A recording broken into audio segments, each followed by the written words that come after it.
अडीच तासांपासून मुंबईमध्ये मोनोरेल ही बंद पडलेली आहे। एकूण मोटरवाहनसह 19 जण त्याच्यामध्ये होते आणि अग्निशमन दलाला या ठिकाणी पाचारण करण्यात आलं।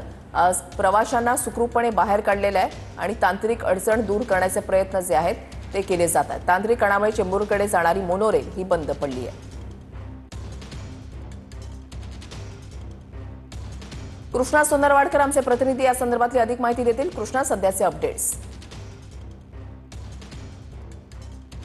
आपण पाहतोय की जवळपास 2 ते 2.5 तासानंतर मोनोरेल जे आहे ते आता हटवण्यात आलेले आहे। ज्या ट्रॅकवरती अडकलेली होती त्या वाडाळा परिसरामध्ये आपण पाहतो की जिथे मोनोरेल जवळपास 6:30 वाजल्यापासून अडकलेली होती ती आता हटवण्यात आलेली आहे आणि मोनोरेल सुरू करून इथून हलवल्याचे आता काही वेळापूर्वी जी आहे ती माहिती सध्या मिळालेली आहे। याच्या आधी आपण पाहिलं की 17 प्रवासी त्या मोनोरेलमधून प्रवास करत होते, मात्र जेव्हा ही तांत्रिक कारणामुळे अचानकपणे मोनोरेल बंद पडली तेव्हा लॅडरच्या सहाय्याने दुसऱ्या एका मोनोरेलमध्ये या सगळ्यांना शिफ्ट करण्यात आलेलं होतं आणि आता आपण पाहतोय की बंद पडलेली मोनोरेल सुद्धा ट्रॅकवरून हलवण्यात आलेली आहे आणि थोड्याच वेळामध्ये मोनोरेलची जी काही सेवा आहे ती पुन्हा एकदा पूर्ववत होईल असं देखील मोनोरेल प्रशासनाकडून सांगण्यात येत आहे।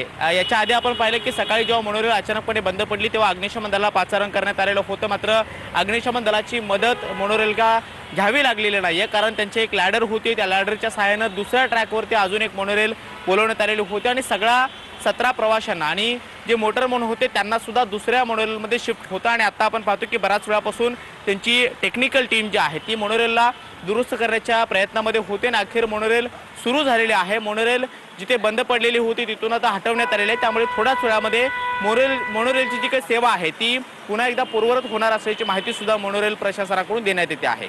नक्कीच धन्यवाद कृष्णा दिलेल्या सविस्तर माहितीसाठी।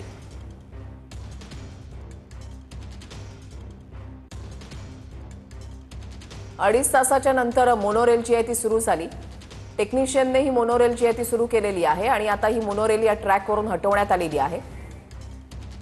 सकाळी 6:30 ते 7च्या दरम्यान ही मोनोरेल जी आहे ती या मार्गावर बंद पडलेली होती। चेंबूरकडे जाणारी ही मोनोरेल आणि आता जवळपास 2.5 तासानंतर ही मोनोरेल सुरू झालेली आहे। या बंद पडलेल्या मोनोला आता या ट्रॅकवरून हटवण्यात आलेला आहे। साहजिकच मोनोरेलच्या वेळापत्रकावर सुद्धा याच्यामुळे परिणाम झाल्याचं पाहायला मिळतंय।